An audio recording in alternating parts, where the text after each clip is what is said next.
నమస్కారం, నా పేరు బాలా. బీసీఎన్ న్యూస్ కి స్వాగతం. ముందుగా ముఖ్యాంశాలు. జగన్ పాలనలో ఏయూను వైసీపీ కార్యాలయంగా మార్చేశారన్న మంత్రి లోకేష్. మాజీ వీసీ ప్రసాద్ రెడ్డిపై విచారణ నివేదిక వచ్చాక చర్యలు తీసుకుంటామని వెల్లడి. చిలకలూరిపేట నియోజకవర్గంలో ఇళ్ల స్థలాల సేకరణలో జరిగిన దోపిడీపై విచారణ జరపాలి. అసెంబ్లీలో ప్రభుత్వాన్ని కోరిన ఎమ్మెల్యే ప్రత్తిపాటి పుల్లారావు. రైతులు ఎక్కువ కౌలు చేస్తున్నారని చంద్రబాబు చెప్పడం ఆయన అవగాహన లేమికి నిదర్శనం. మాజీ మంత్రి కురసాల కన్నబాబు ఆక్షేపణ. హైదరాబాద్ అభివృద్ధి కాగితాలకే పరిమితమైందన్న కేంద్ర మంత్రి కిషన్ రెడ్డి. గత పాలకులు ప్రస్తుత ప్రభుత్వ పాలనలోనూ ఇదే తీరని విమర్శలు. గత వైసీపీ ప్రభుత్వంలో ఆంధ్ర యూనివర్సిటీని వైసీపీ కార్యాలయంగా మార్చేశారని మంత్రి నారా లోకేష్ ఆరోపించారు. శాసనసభ ప్రశ్నోత్తరాల సమయంలో ఆయన మాట్లాడుతూ విశ్వవిద్యాలయాల్లో గత 5 ఏళ్లలో వైసీపీ కార్యకర్తలను విచ్చలవిడిగా వివిధ పోస్టుల్లో నియమించుకున్నారని, దానిపై ఇప్పుడు ప్రత్యేకంగా మ్యాన్ పవర్ ఆడిట్ నిర్వహిస్తున్నామని అన్నారు. ఆడిట్ పూర్తి చేసి అనర్హులపై చర్యలు తీసుకుంటామని చెప్పారు. కాంట్రాక్ట్, ఎంటీఎస్ సిబ్బంది రెగ్యులరైజ్ పై ఆడిట్ నివేదిక వచ్చాక ఫైనాన్స్తో సంప్రదించి తగు చర్యలు తీసుకుంటామని అన్నారు. మాజీ వీసీ ప్రసాద్ రెడ్డి అవకతవకలపై విచారణ జరుగుతోందని, ఆ నివేదిక 45 రోజుల్లో వస్తుందని, నివేదిక వచ్చాక చర్యలు తీసుకుంటామని లోకేష్ చెప్పారు. సభ్యులు చెప్పినట్లు 2019 నుంచి 24 వరకు ఆంధ్ర యూనివర్సిటీని ఒక వైకాపా పార్టీ కార్యాలయంగా వాడటం కూడా జరిగింది అధ్యక్ష. అది గౌరవ సభ్యులందరూ తెలుసు. ప్రత్యేకంగా విశాఖపట్నంలో నుంచి వచ్చిన గౌరవ సభ్యులందరూ కూడా తెలిసిన విషయం అధ్యక్ష. ఒక ఉదాహరణ అధ్యక్ష, ఎన్ఐఆర్ఎఫ్ ర్యాంకింగ్ లో 2019లో ఆంధ్ర యూనివర్సిటీ 29వ ర్యాంక్ లో ఉంటే 2023కి వచ్చేగల 76వ ర్యాంక్ కి పడిపోయింది అధ్యక్ష. మళ్ళీ మన ప్రభుత్వ అధికారంలోకి వచ్చిన తర్వాత అది 41 ర్యాంక్ కి తీసుకొచ్చే అధ్యక్ష.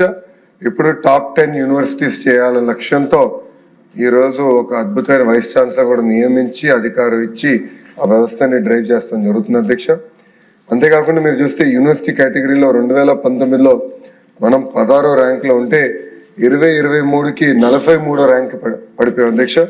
మళ్ళీ ప్రజాప్రభుత్వ అధికారంలోకి వచ్చిన తర్వాత 2025లో మళ్ళీ 23వ ర్యాంక్ కి మనం తీసుకొస్తాం జరిగింది అధ్యక్ష. గౌరవ సభ్యులు 2-3 అంశాలు అడిగారు. ఒకటి, ఈ 100 ఇయర్స్ ఉత్సవాలు ఏదైతే జరుగుతుందో అది ఘనంగా జరపాలి, అందరితో కోఆర్డినేట్ చేసి చేయాలని గౌరవ సభ్యులు కోరారు అధ్యక్ష. ఫస్ట్ గా రేపు పొద్దున నేను విశాఖపట్నం వెళ్తున్నాను. ఎలమంచిలో ఒక కంపెనీకి మేము శంకుస్థాపన వేస్తున్నాము. దాంట్లో భాగంగా రిటర్న్ లో కూడా వైస్ ఛాన్సలర్ గారు నేను కలుస్తున్నాను. కలిసి మొత్తం ప్రోగ్రామ్ రివ్యూ చేసి గౌరవ సభ్యులు కూడా కాపీ పంపిస్తాను. మీరు కూడా మీ ఇన్పుట్ ఇస్తే ఘనంగా ఈ శతాబ్ది ప్రోగ్రామ్ అనేది నిర్వహించాల్సిన బాధ్యత ఇక్కడ ఉన్న మన అందరిపైన ఉందని గౌరవ సభ్యులు తెలియజేస్తున్నారు అధ్యక్ష. అంతేకాకుండా అధ్యక్ష, కేవలం ఒక ఆంధ్ర యూనివర్సిటీ కాదు, ఆంధ్ర రాష్ట్రంలో ఉన్న ప్రభుత్వ విశ్వవిద్యాలయాల్లో గత ప్రభుత్వాలు 5 సంవత్సరాలు విచ్చలవిడిగా వాళ్ళ కార్యకర్తలు అక్కడ పెట్టుకుంటాం జరిగింది. దానిపైన ప్రత్యేకంగా మేము ఇప్పుడు మ్యాన్ పవర్ ఆడిట్ అనేది జరుగుతుంది అధ్యక్ష.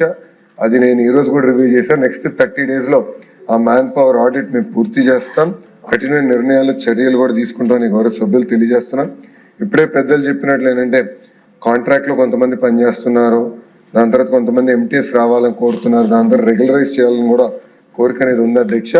ఇక్కడ ఏంటంటే ఈ మ్యాన్ పవర్ ఆడిట్ అయిందా నాకు కరెక్ట్ గా ఐడియా వస్తుంది అధ్యక్ష. ఎంతమంది ఉన్నారు, ఏ సంవత్సరంలో వాళ్ళని నియమిస్తాం జరిగింది.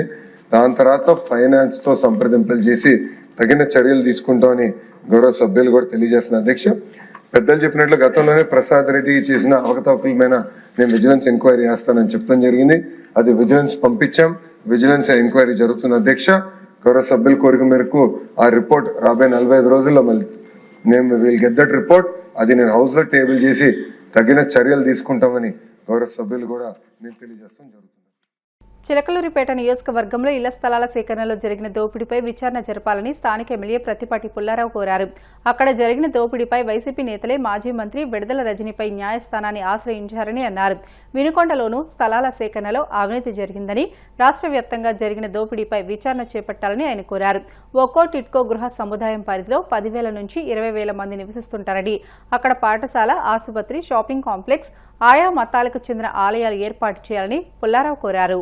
ప్రధానమంత్రి ఆవాస్ యోజన కింద 2.0 కింద ఎన్టీఆర్ హౌసింగ్ ఫర్ ఆల్ పథకం సమగ్రంగా అమలు చేసేటువంటి దానికి అధ్యక్ష 2 కోట్లు హౌసెస్ నిర్మాణం చేయాలని దేశవ్యాప్తంగా పెట్టుకుంటే మన రాష్ట్రంలో అధ్యక్ష 17,63,761 గృహాలు నిర్మించాలి 24-25 నుంచి 28-29 వరకు.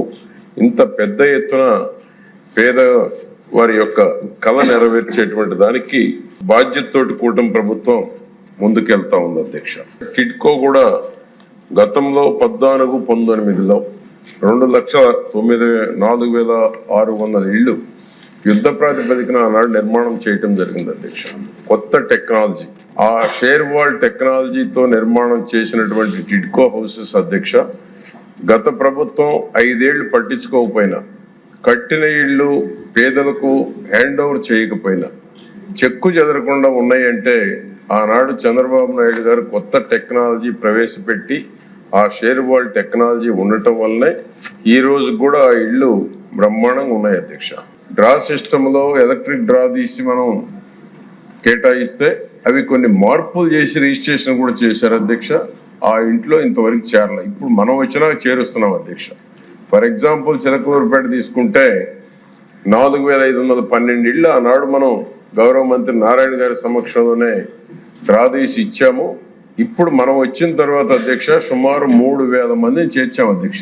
ఆ విధంగా మన ప్రభుత్వం వచ్చిన తర్వాత పేదవారికి ఇంటి స్థలము, ఇంటి స్థలంతో పాటు ఇల్లు కళ నెరవేరబోతా ఉంది అధ్యక్ష. 30 లక్షల స్థలాలని చెప్పి కొన్నేమో నివాస యోగ్యానికి అనుకూలమైనటువంటి కొన్ని అధ్యక్ష, కొన్ని నివాస యోగ్యానికి అనుకూలం కాని భూములు కొన్నారు అధ్యక్ష.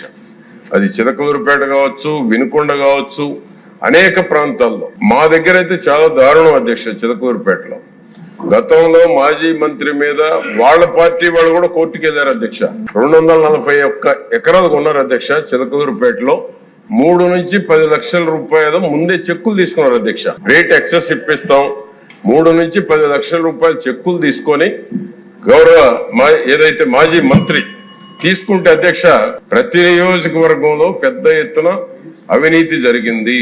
దీని మీద కోర్టుకు వెళ్ళారు అధ్యక్ష. రాష్ట్రంలో ఎక్కడెల్లా చిలకలూరుపేటలో విడుదల రజనీ మీద కోర్టుకు వెళ్తే అధ్యక్ష, ఆ కోర్టుకు వెళ్ళినటువంటి వాళ్ళకి పేమెంట్ చేశారు అధ్యక్ష. బ్యాక్ వెనక్కి పేమెంట్ ఇచ్చారు. కోర్టులో కేసులు విత్డ్రాయల్ చేసుకున్నారు. ఎందుకంటే చాలా సీరియస్ ఇష్యూ. ఈ విధంగా రాష్ట్రంలో అనేక నియోజకవర్గాల్లో ఇదే పరిస్థితి ఉంది. వినుకొండలో కూడా జరిగింది అధ్యక్ష. వినుకొండలో కూడా నివాస యోగ్యంగానే భూములు కొని దాని మీద కూడా మా ఆంజనేయులు గారు అనేక సార్లు మాట్లాడటం కూడా జరిగింది అధ్యక్ష. స్టేట్ మొత్తం ఉంది అధ్యక్ష. దీని మీద కమిషన్, ఒక ఎంక్వైరీ కమిషన్ వేసి ప్రతి నియోజకవర్గంలో ఎక్కడైతే భూములు సేకరించారో, ఎక్కడ అవినీతి జరిగిందో తప్పకుండా వారి మీద చర్యలు తీసుకోవాలి. ఆ ఇంటి స్థలాలను మాత్రం తప్పకుండా ఎంక్వైరీ కమిషన్ వేసి ఎక్కడెక్కడ భూములు ఎక్విజేషన్ చేశారు, ఇంటి స్థలాల పేరిట నివాసయోగ్యంగాని భూములు ఇచ్చారు అధ్యక్ష. భవిష్యత్తులో కూడా కొన్ని వాళ్ళు సేకరించిన భూముల్లో ఇళ్లు కట్టుకునే పరిస్థితి లేనటువంటివి ఉన్నాయి. చిలకలూరుపేట ఒకటి ఎగ్జాంపుల్ కూడా ఉంది అధ్యక్ష. కాబట్టి వీటి మీద కూడా ఎంక్వైరీ చేయాలని నేను మీ ద్వారా కోరుకుంటూ, పేదల ఇంటి కళ సాకారం చేసేటువంటి దానికి ఈ బడ్జెట్ గౌరవ ముఖ్యమంత్రి గారు 6,357 కోట్లు కేటాయించి ఒక నమ్మకాన్ని, విశ్వాసాన్ని కలుగజేసి టిడ్కో హౌసెస్ కూడా అధ్యక్ష గత 5 ఏళ్లు నిర్లక్ష్యం చేసిన ఈ ప్రభుత్వంలో అన్ని హ్యాండ్ ఓవర్ చేస్తారనేటువంటి ఒక నమ్మకంలో కూడా ఉన్నారు అధ్యక్ష. ఆ ఇన్ఫ్రాస్ట్రక్చర్ కూడా కంప్లీట్ చేయాలి. ఇళ్ల స్థలాలు ఇచ్చినటువంటి వాటిలో కూడా లేఅవుట్లు కూడా డెవలప్ చేయాలి అధ్యక్ష. లైటింగ్ కావచ్చు, డ్రైనేజ్ కావచ్చు, కరెంట్ కావచ్చు. ఇన్ఫ్రాస్ట్రక్చర్ లేకపోతే మనం కట్టేటువంటి కొన్ని ఇళ్లకి ఇంకా కొంత ఇబ్బందులు ఉండేటువంటి పరిస్థితి కూడా ఉంది అధ్యక్ష. ఆ విధంగా మన గౌరవ ముఖ్యమంత్రి గారు 5 ఏళ్లలో 17,63,000 ఇళ్లు, 761 ఇళ్లు నిర్మాణం చేయాలనే ఒక సంకల్పంతో ముందుకు పోతున్నందుకు ఈ బడ్జెట్ కేటాయించినందుకు స్వాగతిస్తూ మీ ద్వారా. వ్యవసాయం మీద అసెంబ్లీలో ప్రసంగం చేసి సీఎం చంద్రబాబు అడ్డంగా దొరికిపోయారని, అందులో వ్యవసాయ విధానాలపై కానీ, మార్కెటింగ్ పై కానీ, రైతుల సంక్షేమంపై కానీ ప్రస్తావన లేకపోవడమే ఇందుకు నిదర్శనమని మాజీ మంత్రి కురసాల కన్నబాబు తెలిపారు. రైతులకు ఏం చేశారో చెప్పుకోలేక కోకో సిటీ, అరకు కాపీ అంటూ వారిని మభ్యపెట్టే ప్రయత్నం చేస్తున్నారని ఆక్షేపించారు. రైతులు ఎక్కువ కౌలు చేస్తున్నారని చంద్రబాబు చెప్పడం ఆయన అవగాహన లేమికి నిదర్శనమని పేర్కొన్నారు. రాష్ట్రంలో రైతులకు ఏమి చేయలేకపోయినట్లు చంద్రబాబు ఒప్పుకున్నారని విమర్శించారు. ఈరోజు ఏదో వ్యవసాయం మీద చంద్రబాబు నాయుడు గారు మాట్లాడతారు అని అంటే చాలా ఆసక్తిగా చూశాను నేను. చాలా క్లుప్తంగా ఒక 3-4 నిమిషాలు మాట్లాడారు. అది కూడా ఏం మాట్లాడారంటే, ఏలూరులో కోకో సిటీ తెస్తున్నాం, అరకులోనేమో కాఫీ పెంచుతున్నాం, ఆక్వాకల్చర్ బ్రహ్మాండంగా ఉంది, అమెరికా టారిఫ్లో ఆక్వాకల్చర్కి మంచి జరిగేలాగా డీల్ జరిగింది, ఇలా మాట్లాడాడు ఆయన. మాట్లాడుతూ చాలా ఆసక్తికరంగా ఇంకొక మాట కూడా చెప్పాడు ఆయన. టెనెంట్ ఫార్మర్స్ అంటే కౌలు రైతులది సమస్య ఉంది, ఒక్కొక్కడు 30-40 ఎకరాలు కౌలు చేసేస్తున్నారు. 30-40 ఎకరాలు కౌలు చేస్తే ఎలాగా మార్కెటింగ్ ఇవన్నీ, దానికి ఏదైనా సమస్యకి పరిష్కారం ఆలోచిస్తున్నాం అంటున్నాడు. ఇంచుమించుగా 40 సంవత్సరాల పైగా రాజకీయాల్లో ఉండి 4వ సారి ముఖ్యమంత్రిగా పదవిలో ఉన్న వ్యక్తి కౌలు రైతుల గురించి ఎంత అవగాహనతో మాట్లాడాడనేది ఒక్క మాటతో మనకు అర్థమైపోతుంది. కౌలు ఎవడు చేస్తాడు? నేను కూలీ అనిపించుకోకుండా రైతు అనిపించుకుందాం అనుకునే ఒక ఎస్సీ, బీసీ, ఎస్టీల్లోని కష్టజీవులు భార్యాభర్తల కుటుంబంతో సహా పని చేసుకునే వాళ్ళు కౌలు చేస్తారు. భూస్వాములందరూ కౌలుకి ఇచ్చేసి హైదరాబాద్లోనో, బెంగళూరులోనో, అమెరికాలోనో కాపురాలు పెట్టి ఎంజాయ్ చేస్తారు. ఇది ఇవాళ ఈ రాష్ట్రంలో జరుగుతున్నది. కానీ కౌలు రైతులే సమస్య అన్నట్టుగా మాట్లాడాడు ఆయన. నేను అనుకున్నా వ్యవసాయం మీద మాట్లాడితే ఇంకా ఏం గొప్పగా చెప్పబోతా ఉన్నాడు, పాలసీలు ఇలా చేసామని చెప్తారేమో, ఇంత చేసామని చెప్తారేమో అని అనుకున్నాను. కానీ ఏమీ మాట్లాడలేదని అంటే అర్థం ఏంటి? ఈ రాష్ట్రంలో రైతాంగానికి ఈ ప్రభుత్వం ఏమీ చెయ్యలేదు అని ఒప్పుకున్నట్టే. ఒక మార్కెటింగ్ గురించి కానీ, ఒక రైతు సంక్షేమం గురించి కానీ, ఒక ఫెసిలిటీ క్రియేట్ చేసిన దాని గురించి కానీ ఏది మాట్లాడలేకపోయారంటే ఆ మాటల్లోనే పూర్తిగా వైఫల్యం అనేది మనకు అర్థమైపోతా ఉంది. 2025 సంవత్సరంలో చంద్రబాబు నాయుడు గారి ప్రభుత్వంలో వారు వేసిన లెక్కల ప్రకారం 393 మంది రైతులు ఆత్మహత్యలు చేసుకున్నారు. 2472 మంది రైతు కూలీలు ఆత్మహత్యలు చేసుకున్నారు ఈ ఆంధ్రప్రదేశ్లో. ఈ డేటా అధికారికంగా ఆంధ్రప్రదేశ్ ప్రభుత్వం వెల్లడించిన డేటా ఇది. అంటే ఏ స్థాయిలో ఈ రాష్ట్రంలో వ్యవసాయం ఉందో అర్థం చేసుకోండి. ఇంత దుర్మార్గంగా వ్యవసాయ రంగాన్ని గాలికి వదిలేసి ఇవాళ వచ్చి కోకో సిటీ తెస్తా, కాఫీ టౌన్ కడతాను, మీరు వాణిజ్య పంటలే పండించండి. ఈ రాష్ట్రంలో 80 లక్షల ఎకరాల్లో 2 పంటలు కలిపి వరి పండిస్తారు. ఒక్క ముక్క వరి రైతుల గురించి మాట్లాడాలి. పోనీ ఇది నా పాలసీ, అగ్రికల్చర్ పాలసీ అని ఒక్క ముక్క మాట్లాడలేకపోయారు. ఇది నా మార్కెటింగ్ పాలసీ అని ఒక్క ముక్క మాట్లాడలేకపోయారు. ఇదిగో 393 మంది రైతులు సూసైడ్ చేసుకున్నారు అని మా లెక్కల్లో తేలింది, ఇగో ఇన్ని కుటుంబాలకి ఇంత సాయం చేశాం, లేకపోతే రైతు ఆత్మహత్యలు ఆపడానికి మా దగ్గర ఉన్న విధానం ఇదని ఒక్క ముక్క మాట్లాడలేకపోయారు. ఇది వైఫల్యం కాదా? మీ చేతగానితనం కాదా? మేము సూటిగా అడుగుతున్నాం, చెప్పండి. ఇంత ముందే చెప్పినట్టుగా మేము ఏమడిగినా రైతాంగం పరిస్థితి బాగోలేదు, వ్యవసాయదారులు నాశనం అయిపోతున్నారంటే తిరుపతి లడ్డూలో పందికోవు కలిసింది. ఆరోగ్యశ్రీ పరిస్థితి ఏంటి? మీరు గాలికి వదిలేశారు, తిరుపతి లడ్డూలో చేప నూనె కలిసింది. ఇది మీ పరిస్థితి. ఈ కల్తీ అని చెప్పి ఈ కట్టుకథలతో, పిట్ట కథలతో మీరు గడిపేస్తూ ఇవాళ పరిస్థితి ఎక్కడికి వచ్చింది? రాజమండ్రిలో పాలు కల్తీ 5 చనిపోయారు, శ్రీకాకుళంలో నీళ్లు కల్తీ 4 చనిపోయారు. అంటే ఎంత కల్తీ ప్రభుత్వాన్ని మీరు నడుపుతున్నారో అర్థం చేసుకోండి. క్షేత్రస్థాయిలో వ్యవస్థల మీద మీకు పట్టు పోయిందనే విషయాన్ని మీరు అర్థం చేసుకోండి. ఇవాళ ఒక్క శాఖ కూడా సక్రమంగా నడవడం లేదు. ఎందుకంటే మీ దగ్గర మంత్రులకు కానీ, ఎమ్మెల్యేలకు కానీ మార్కులు పడాలంటే జగన్మోహన్ రెడ్డి గారినో, వైఎస్ఆర్లో ఉన్న నాయకులనో, వైఎస్ఆర్ పార్టీనో దుమ్మెత్తి పోస్తే, బూతులు తిడితే చాలు. అది వాళ్ళ పెర్ఫార్మెన్స్ అనేది మీరు ఎప్పుడైతే ఫిక్స్ చేశారో, ఎప్పుడైతే లోకేష్ గారి గుడ్ బుక్స్లో ఉండాలి, ఆయన దగ్గర మనకి బాగుంటే చాలు అనే పరిస్థితి రాష్ట్ర ప్రభుత్వంలో మీకు క్రియేట్ అయిందో, శాఖలన్నింటినీ గాలికి వదిలేసి, అధికారులందరూ పాలన మనకెందుకులే అని వదిలేసి ఇవాళ ఈ పరిస్థితి తీసుకొచ్చారు. సిగ్గుచేటు.